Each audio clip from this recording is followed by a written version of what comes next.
Thank you. Good morning. My name's Mike, and I'm an alcoholic.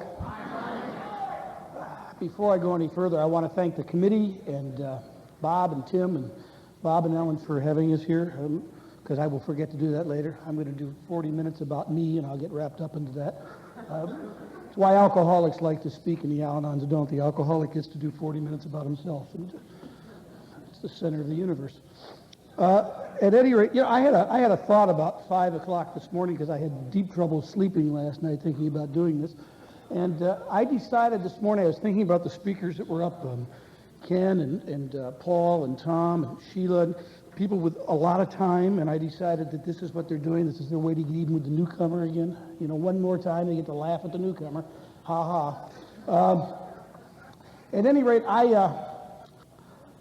I came from a real alcoholic home, and when I got to Alcoholics Anonymous, when I got sober, I was sure that it was Mom's fault.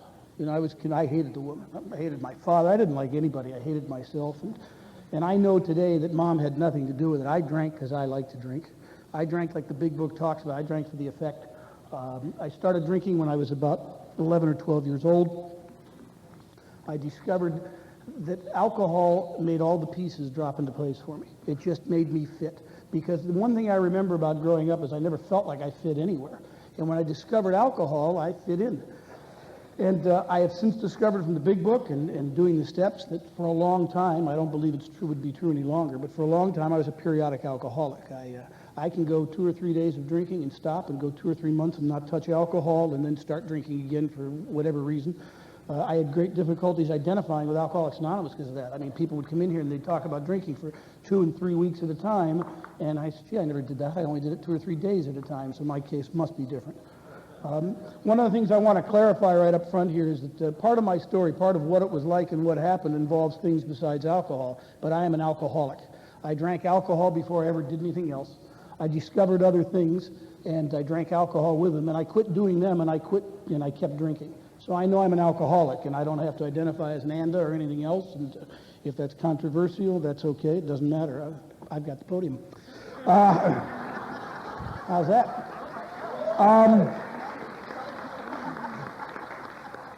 At any rate, I drank, I was thinking about my family and growing up and things that go on and the denial and how families turn out. And I watched Ozzie and Harriet as a kid, and I know I would have liked to have had that family. Mine came out a little wackier than that. And I think the proof of just how crazy families can get is we got my brother out of Waco, Texas, 2 months before the ATF agents went in. He did 14 years with the Davidians, but he never drank. I'll take alcohol any day of the week, thank you very much. And when he got out and he came to stay with us, and we had, God, it was a disaster. We had ATF agents and FBI agents all over the place interviewing him to find out how to get into that complex. We were out at dinner one night. He looks at me and he says we'd had him deprogrammed. He was still about a half a bubble off plum. And he looked at us at dinner one night and he said, well, how come Alcoholics Anonymous isn't a cult? He said, it seems culty to me, and this kid's an expert on cults. And I said, well, David, the big problem we've got in Alcoholics Anonymous is we have no leaders. He said, we don't collect our money, pay homage to anybody else. And, he grasped that immediately. And you hear a lot of people say that today. At least I hear people say, that Alcoholics Anonymous is a cult. Well, it's not, and that's the way it is. Even if it is, it's okay with me because it saved my life. Who I am today and what I am today is a direct result of rooms like this and Alcoholics Anonymous and the 12 steps and people that were gracious enough to tell me to sit down, shut up, and pay attention. Because if they'd have talked to me any other way, I wouldn't have stayed here. If I'd have been smarter than all of them again. Anyway, I drank alcohol, and Randy talked about an early meeting we went to when I first got sober, and Father Tom was the speaker, and Tom talked about the 3 phases of alcohol. He said the first phase was fun, the second phase was fun and problems, and the third one was nothing but problems. And I had to get to nothing but problems to get here because I would have never done it in the fun and problem stage. I was having too much fun. I enjoyed it. I mean, we partied and had a good time. I started partying a lot in high school and got into a lot of trouble. I got arrested quite a few times. I got nominated to go to the California Youth Authority and fortunately got off the hook on that one. You see, I'm an alcoholic who I believe, like most alcoholics, I have instinct and intuition, and I instinctively and intuitively know every time I've gone too far. and I will back out of that as quick as I can. You know, there were times where I would get caught. I got arrested as a senior in high school. They were going to lock me and some friends away for having a dispute with some tire irons, and just a series of misunderstandings and bad breaks. And you know, I went to my father. My parents had gotten divorced. My father had remarried, and I went to my father and I said, you know, you really got to hire an attorney for the kid here. I really didn't do anything wrong again.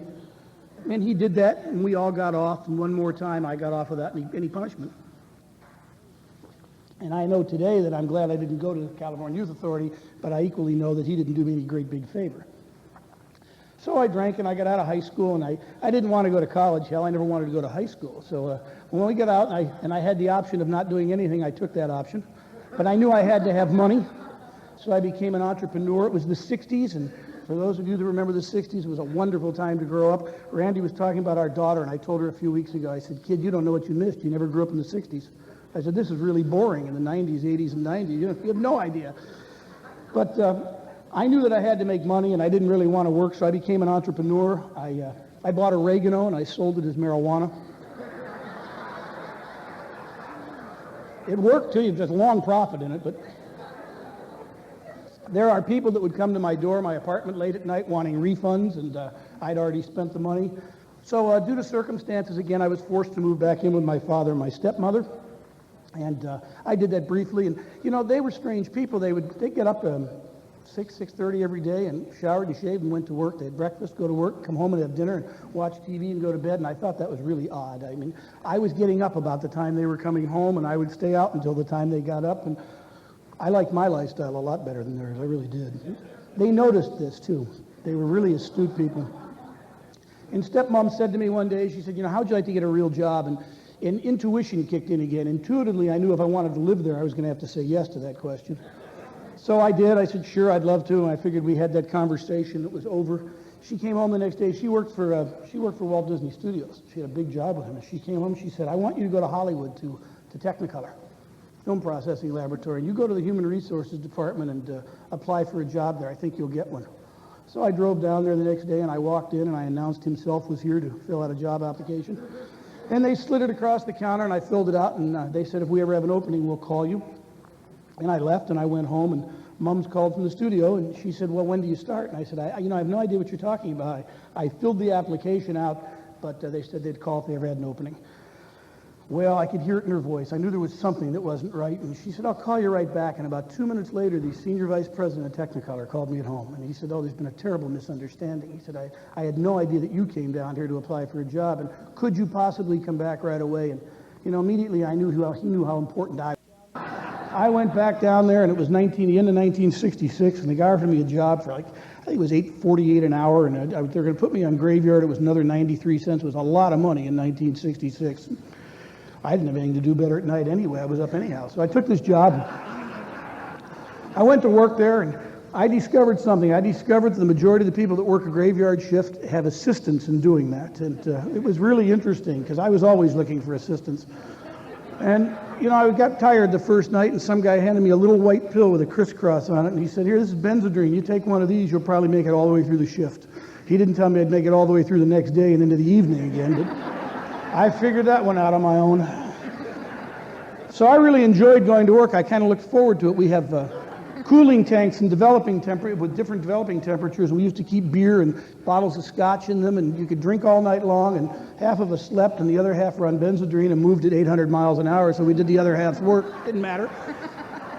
And, you know, I was just having a lot of fun. I enjoyed it. I was making a lot of money, and I had an apartment, and I met a guy then who was to become instrumental in my sobriety, a fellow named Larry who was crazier than I was, and I didn't think that was possible. This guy was nuts.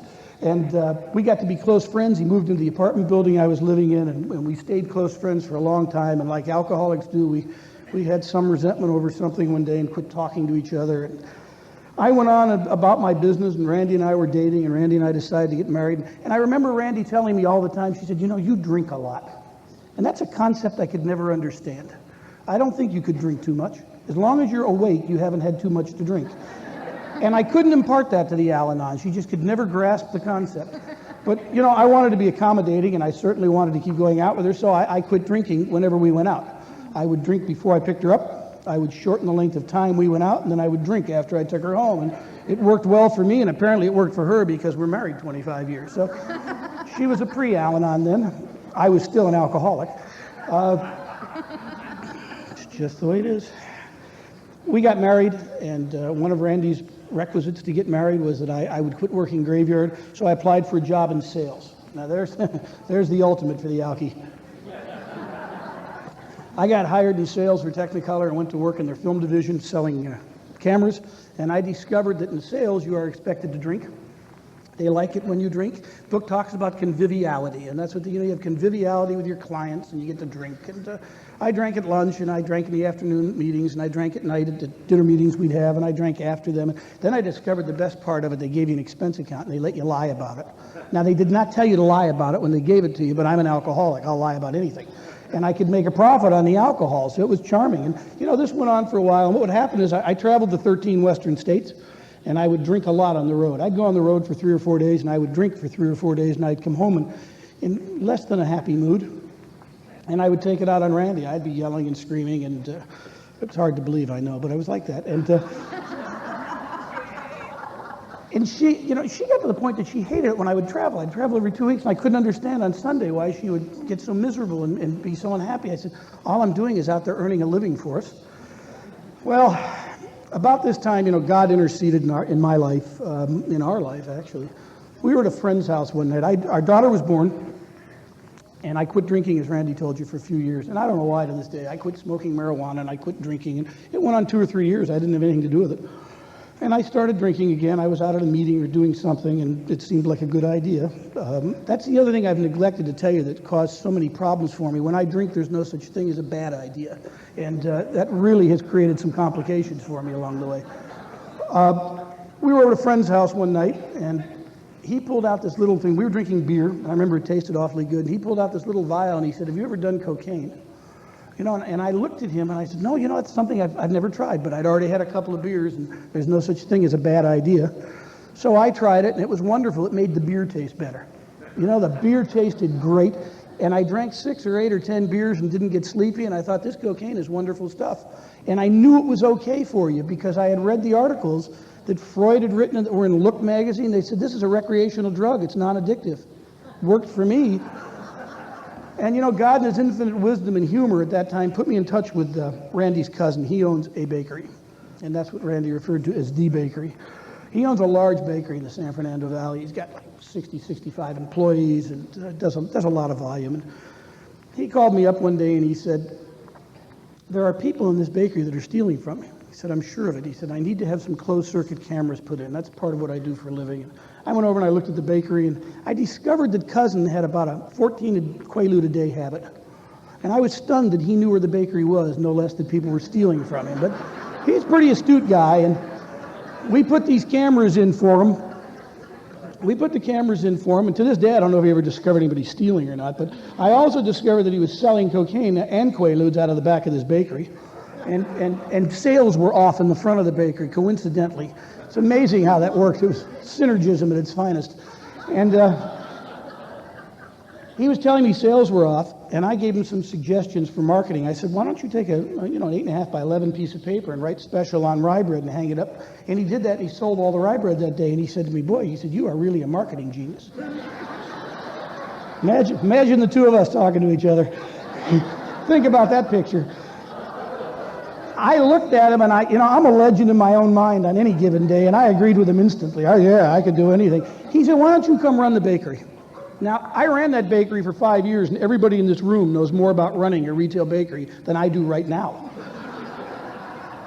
So he and I entered into some heavy negotiations. We would go to Benihana and drink sake and do cocaine at the table with other people sitting there, because we certainly have no pride in our lives, and negotiate for 2 months about how much money I was going to make and what I was going to. We finally came to this heated negotiation, and we got it over with. And I went home and I told Randy, I said, I'm going to work at the bakery. And I'm going to be a legend in my own mind. And in an instant, when I accepted this job, my thought, and it went like it was a nanosecond, I went from one bakery to 250 of them all over the United States. There's no sense in running one when you can have 250. And I think I expressed all this to Randy. And I remember she looked at me, and she was pre-Al-Anon, remember. So She didn't know what she was saying. And she looked at me and she said, you know, I think the only reason you want to work in that bakery is so that you can drink and do whatever it is you're doing all you want and nobody can stop you. And I was deeply offended that she would think that of a nice guy like, I mean, I really was. Now, the other thing that I was, and I never told her, was I was amazed that she knew the truth. I had no idea how she knew all this. I went to work in the bakery, and shortly thereafter, I think it was within 24 hours, Randy said, I'm coming to work in the bakery. And intuition kicked in again. Intuitively, I knew to say no was a bad idea. So I said, I'd come to work in the bakery, and I started my normal scheming instantly, and I did what any smart alcoholic would do. I opened another bakery and put her to work there. There's no way she was staying in the one I was at, and I knew I couldn't fire her. So I put her to work in this bakery, and right around this time, you know, things were getting bad there. Things were out of control. Cousin, by the way, was in the bakery still, and he was no longer doing 14 Quaaludes a day. He was up to 18 or 19, and the number was increasing.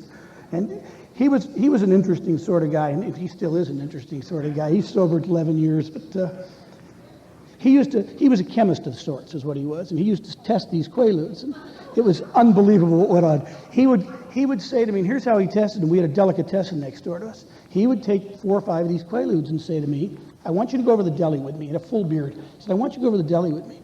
He said, in about a half an hour, he said, I'm going to eat. He said, and if I fall asleep in my food, you'll know that these are not the right Quaaludes. And he said that, and I used to go with him. Oh, okay, let's go over there. And he'd go over there, and he'd get a bowl of soup, and he'd pick up the spoon, and he'd pour the soup down the front of his chest, and he'd smack his lips and go, yeah, that's pretty good. And I didn't see anything wrong with what he was doing. And the two of these two geniuses were running this bakery.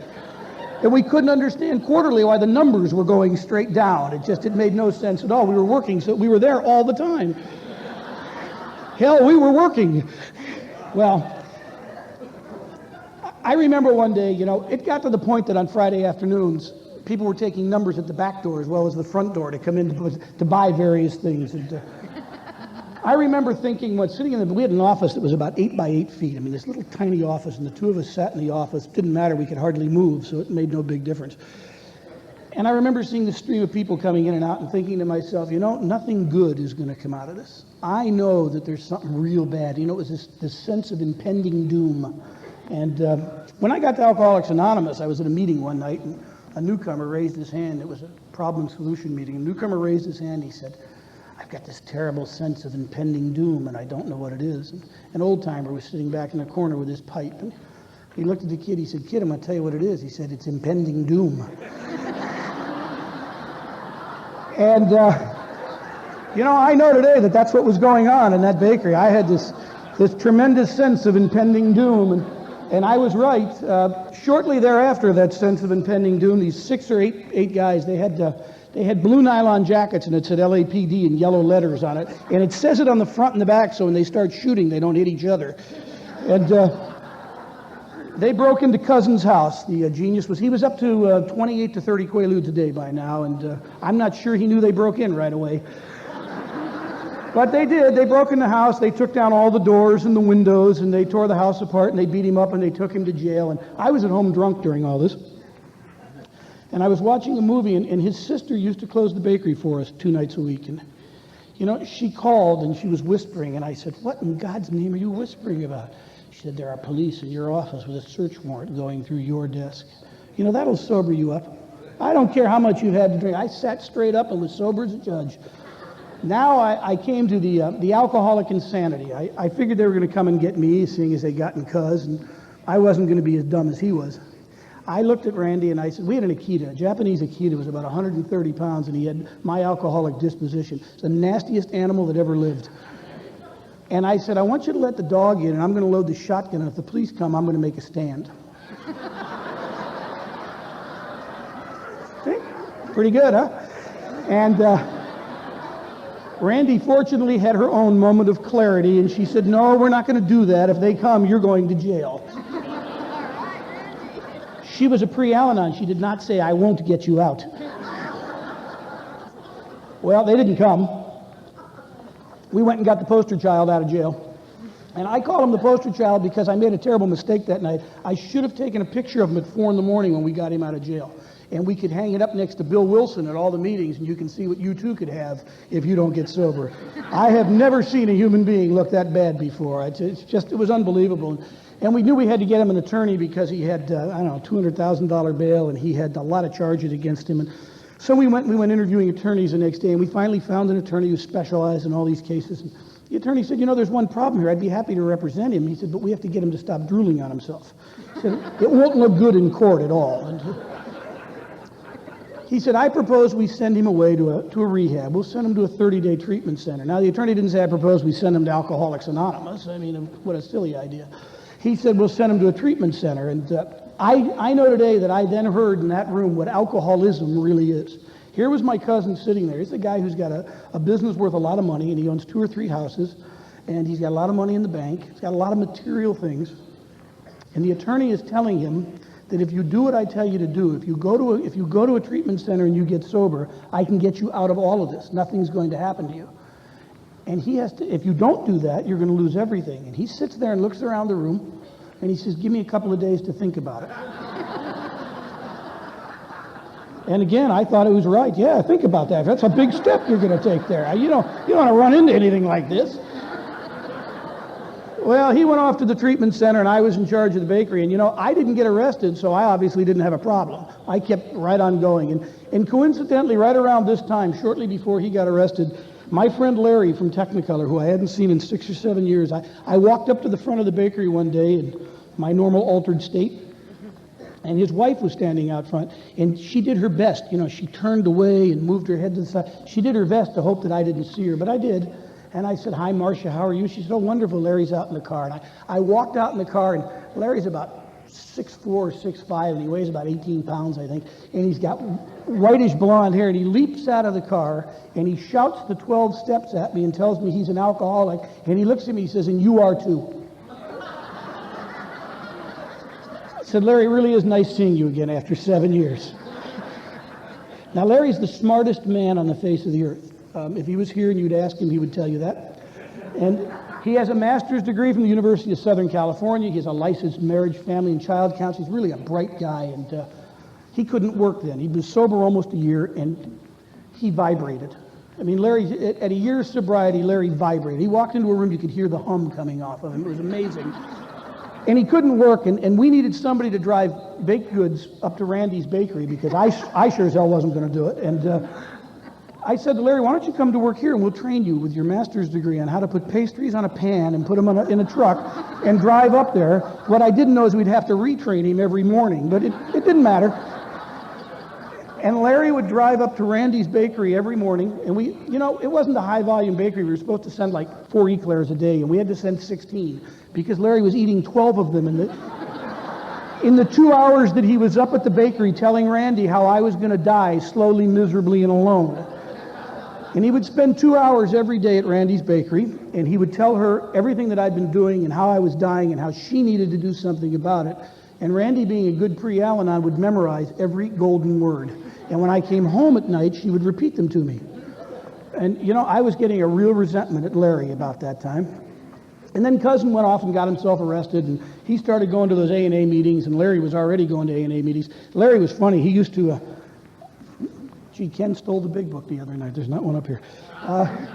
He used to come into the office with a big book, and he'd hold the big book up, and he'd look at me, and I was always hungover in the morning. Not occasionally, always. He would slam it down on my desk, and he'd say, if you don't read this and get sober, you're going to die slowly, miserably, and alone. And he'd laugh and walk out of the office. I thought about snapping his neck on several occasions. But at any rate, Larry was up there, and now Larry and the poster child are sober, and I'm so dumb that I go to breakfast with the three of them every day with my hangover, and they're going to AA meetings, and they're giving me this AA stuff every morning. You need to quit drinking, you're out of control. March of '86, I knew I wasn't out of control, and I could prove it to him. I got a resentment at breakfast. I said, that's it, I'm done. I'm not going to take anything anymore. And I stopped doing everything in March of '86, everything except alcohol. Now, I didn't have a problem with alcohol. I had a problem with everything else. So over the next 6 months, I drank like a pig, and I drank like the big book talks about. I switched from scotch to brandy to beer to everything. I was doing something that I never thought I would do. I was drinking quarts of Almaden wine and refilling them in the refrigerator so that Randy wouldn't know how much I was drinking. She didn't care how much I was drinking. I didn't know that. I am the center of the universe. So this went on till August of '86, and in August of '86, I was at breakfast with the poster children, and I said to them, you know, you owe me one of those chips you're talking about in AA all the time. And they looked at me with a little askance, and they said, why? And I said, well, you know, it's been 6 months and I haven't done anything. And they said, we have bad news for you. Sobriety implies that you'll take nothing that affects you from the neck up, including alcohol. And, you know, I got a resentment again. There's nothing that was enough to satisfy these guys. It didn't work. So on August 14th of '86, I quit drinking. I said, that's it, I'm done. And they said, great, when are we going to an AA meeting? Why would I do that? I'm already sober. You may need those things as a crutch. I certainly don't need it. And for the next 17 months, I didn't take anything, I didn't drink anything, and I didn't go to an AA meeting. Matter of fact, 2 months into it, I quit smoking 4 packs a day. It was getting boring. I wanted some excitement in my life. So I stopped smoking. I stopped doing everything. And God's been good to me. It's a complete blur. I have no idea what happened in 17 months. I can tell you that Thursday nights at our Thursday night men's stag, afterwards we go out for coffee. And we went out one night, probably 7 years ago. We were all out for coffee one night, and we walked into Coco's restaurant, and this cute little girl walks up to me, and she says, is your name Mike? I said, yeah. And she said, I used to work for you at the bakery. No recollection. I said, really? So when was this? She said, November of '86. She said, you're the nastiest son of a bitch I've ever met in my life. And she walks away. So I guess she reminded me of how it was for that 17 months. But at the end of 17 months, I said to the poster child I was working with, I said, I want to go to one of those A&A meetings with you. I'm a little uncomfortable. I was crawling out of my skin, and I knew I was going to drink. And it's one of the reasons today I know I'm an alcoholic. I wasn't thinking about taking anything or sniffing anything. I was thinking about scotch and beer, and that's what I wanted. I mean, I love Scotch Boilermakers. They're just... I think about them to this day, 10.5 years into this, and my mouth salivates automatically. It's like Pavlovian response to it. I don't know. But I knew something bad was going to happen, so I went to an AA meeting at a hospital. It was a morning. It wasn't a hospital meeting. It was just in a hospital. It was about 25 people, and I hated each and every one of them. They came in, and they were clean-shaven and dressed for work, and they hugged each other, and they were happy, and they talked about how wonderful sobriety was, and I surely hadn't found that to be the case. And they shared their innermost selves. It was just charming. And at the end of the meeting, they stood up and they held hands, and my hands seemed to sweat a lot back then, and I didn't want to hold hands. And then they said the Lord's Prayer, and I didn't know the Lord's Prayer and wasn't going to tell them that, so I muttered it, and I keep coming back, yeah, you bet I will. And I left, and that was I didn't go to another AA meeting for a few weeks, but I didn't last 17 months. I was back at one about 3-4 weeks later, and it was the same meeting, and I didn't like it. And then Larry, there was a 7 a.m. meeting in a clubhouse that had started, and Larry was the secretary. And he said, why don't you come to that meeting? And I went, and I heard some things I related to, but not many. You see, I was busy sitting in an AA meeting looking for the differences. I was trying to figure out how I was different than you, and how my case was different, and how I was unique. And as long as I sat there and did that, I was never going to hear the music of Alcoholics Anonymous. But God interceded again. Somebody walked up to me, and they said, there's this Thursday night men's stag in Northridge, and you really ought to try that. And I am so self-centered after going to AA meetings. When they said there's a Thursday night men's stag in Northridge, I said, you mean there's 3 meetings at AA in the San Fernando Valley? I don't listen to what other people should. Other people are sitting in meetings sharing about their meetings, and it's not about me. Why should I listen? I went to this Thursday night meeting, and I was scared. You know, I'm not a guy who's a joiner to begin with, and to walk up to a group of men in a room that I don't know is not my idea of a good time. And I walked up and I went to the meeting and I listened to what was going on there, and I fell in love with Alcoholics Anonymous. There were 45 or 50 guys in this meeting, and they were all talking about things that I had been thinking about for 38 years.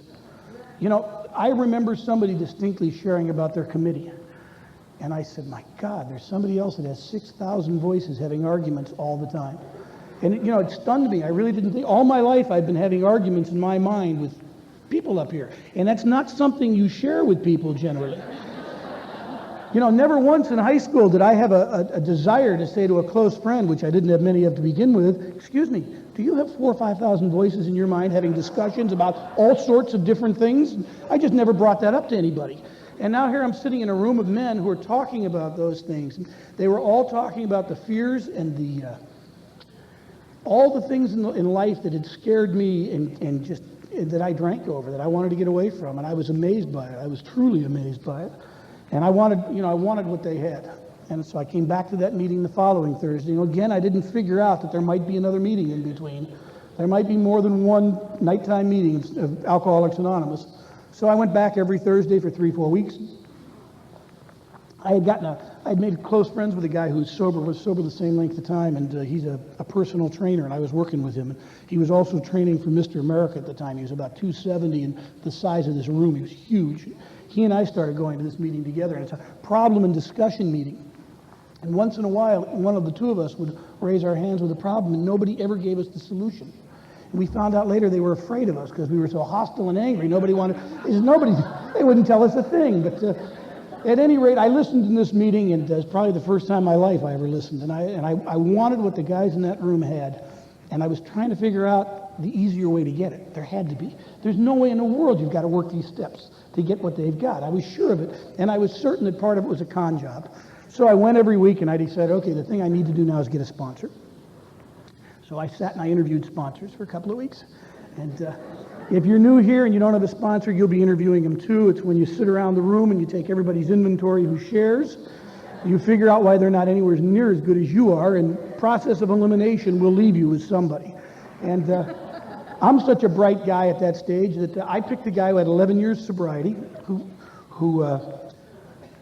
worked on the theory that if you baby them, you'll bury them. And I didn't understand that theory at the time. I was come to know it well, but I didn't understand it then. And I waited till the meeting was over, and I said to this guy, can I see you outside a minute?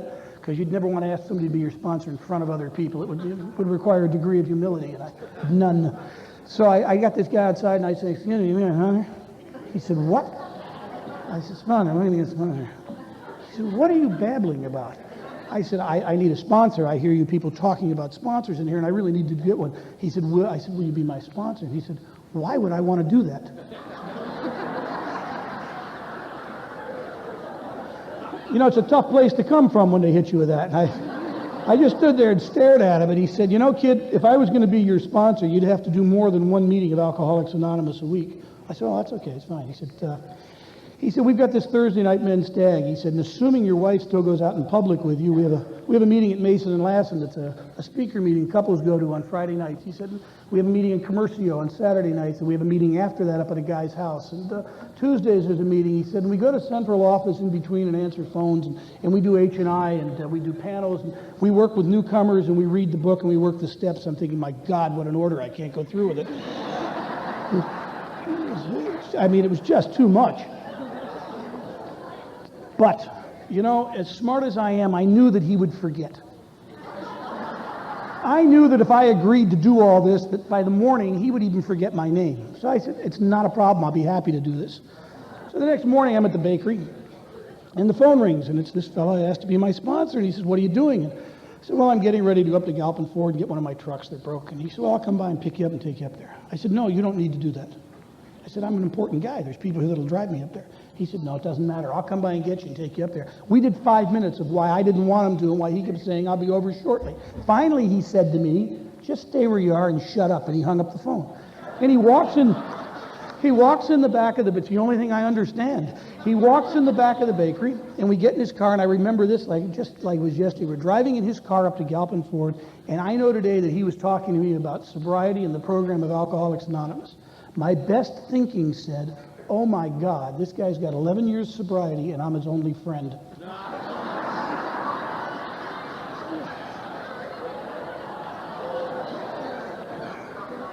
Well, I was wrong. As my friend Larry says, I was wrong still. I started to do all those things that I wasn't going to do, and I did them all begrudgingly. I did not wake up a couple days later and say, gee, what a lovely day. I think I'll start the steps now. Thought never crossed my mind. But sponsor, it crossed his mind, and he used to do funny things. I know he thought they were funny. It's what the newcomer must be for. I know that today. I was just the butt of his jokes, I'm sure of that. He called me up one time and he said, Tuesday night, we're not going to our normal meeting. I said, oh, no problem at all. He said, I'm speaking in Torrance and you're driving. fine, I'd be happy to. He said, and you're the 15-minute speaker. And he hung up. I called him back on the phone. I said, you know, I don't have any problem driving, but I don't want to speak. He said, I don't remember asking you what you want. And he hung up again. And that's the kind of Alcoholics Anonymous that I've learned. I mean, that's what it's been for me for 10 and a half years in AA. It's never, you know, I don't know what kind of alcoholics you people are, but I'm the kind of guy that if it doesn't hit me right in the head, they were talking the other day about hitting the mule in the head with a 2x4 to get his attention. Well, I got to have a 4x4 or I don't pay any attention at all. And I went and I did that commitment, and I was, you know, I've never forgotten that one. I was in absolute terror when I walked into that clubhouse with him, and it was almost as bad as this morning. But, you know, when I walked in here this morning, we walked down, he went to the stage, I know how they felt on death row. It was, why, Randy says to me this morning, why did you take this commitment? Like I took it on my own. I didn't discuss it with her, right? This is all my fault again. I said to her, you know, we did have a discussion about this. She said, I still want to know why you took it. I said, because if I don't, I'll drink. She understood that. She said, okay, we'll go speak then. It's fine. I mean, it just gets better slowly, that's all. It's so slow.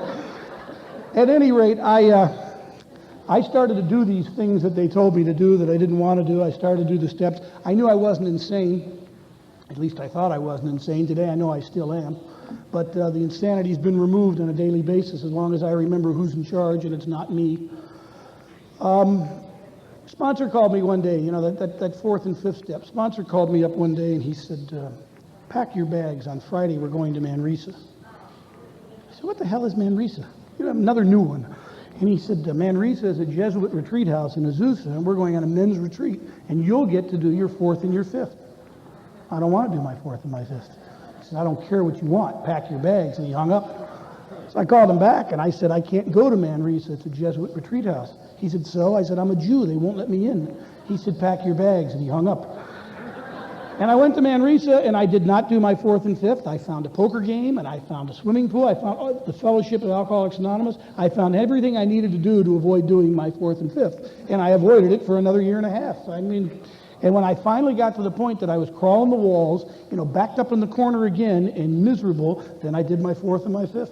I have never worked any of the steps because it was a pretty nice sunny day and it seemed like a good idea when I got up. I just don't do that. I'm sure that most of you do. I'm different. You know, my life today has changed so dramatically that I can't even believe it. And I really can't believe it. I left the bakery with a resentment. I'm sure nobody understands that, but I had a terrible resentment. I left the bakery and I went back to work for the guy in sales that I'd been working for previously, and I discovered that this poor guy had all the traits that the alcoholics got, except he never drinks.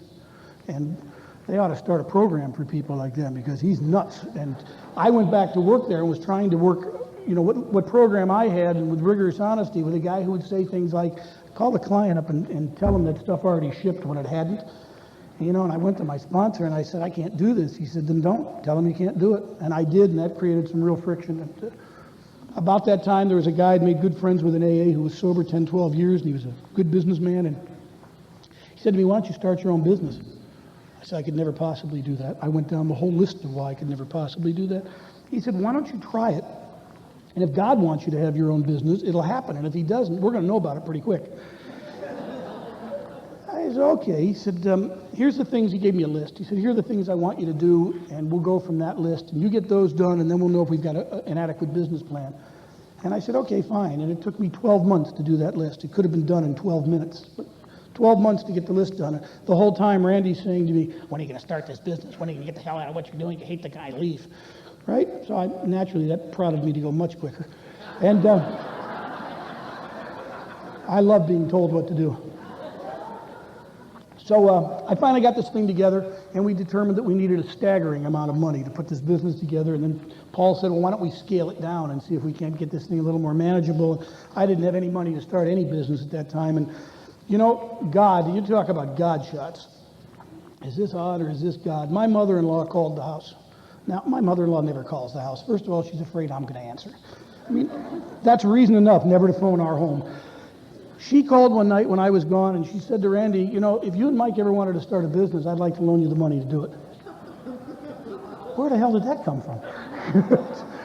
I mean, we had never told her we were thinking about doing it. We'd never mentioned it to her. And I was certain she'd back out on it anyway. So I went ahead and we finished this business plan. And, you know, God interceded again. I got into a debate with the guy I was working for, and he pulled a stunt that I just knew I wasn't going to live with, and I quit on the spot. I hadn't started this company. I just quit. I walked out, and I felt a sense of freedom that I really enjoyed. I was instead of this terror about being unemployed, I really felt like I'd been released. And we went home, and Randy's mother loaned us the money to start this business, and the money was far less than what my alcoholic business plan had called for. But, you know, Paul, my business sponsor, said to me, "That's okay, let's shoot from here and see what happens." And it was 6 years ago, and the business took off, and it is truly God's business, and I know that about 85% of the time. 5 minutes. Thank you. Right there, 5 minutes. So we started this company up, and everything went our way. I mean, everything. There's absolutely nothing has gone wrong in 6 years with this business. And I'm the kind of alcoholic, I got to knock on wood when I say that, because I'm always waiting for the other shoe to drop. I know that this thing tomorrow morning is going to fall apart. I tell Bob that all the time. I say, "Bob, it was kind of a slow month. I'll be bankrupt by next month." He said, "Yes, I'm sure you will be." Humor them. That's what they do with us. They humor us. Gets us to stay a little longer. At any rate, my life has gotten infinitely better. My relationship with my wife, she is my best friend, and I'm her best friend. We have a wonderful relationship with our daughter. I have an abominable relationship with our son. I know how he's drinking, and I'm not like the Al-Anon. I'd throw his ass out of the house if I had my way, and he'd be gone. That'd be the end of it. But we negotiate on these things. I've learned to keep my big mouth shut, is what it comes down to. And that's okay today. I mean, I don't have to be. I'd rather be comfortable most of the time than right, so that's okay. Most of the time, I said. There's a hook in there.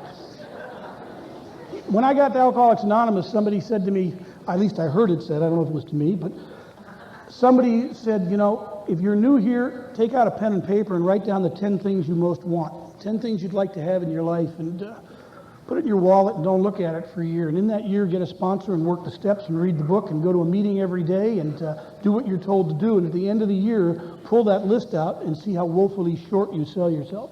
And had I done that, which I did not, I would have sold myself woefully short. And I know that I wouldn't have believed what my life's like today. I couldn't have written about that. And my sponsor down here, who will hiss at me for saying that in public, thank you very much.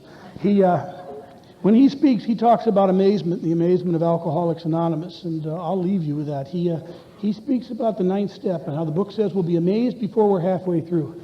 And it is his contention, and I believe that he's right, having watched it, that those of us that get here and get amazed and stay here. You know, the people that come here and continue to go to meetings and continue to willing to be of service, and the ushers that sit down, and the people that put conventions like this, and the H&I committees, and those that are amazed and stay amazed, which I certainly am at looking at this room and this convention, get to stay in Alcoholics Anonymous and hear the music. And the unfortunate thing is some people, a lot of us, get here, we get amazed, it gets better, and we become responsible for that. It got better because of me, not because of him. And the amazement goes away, and they go away too. So I'll leave you today with I wish you all continuing amazement. Thank you.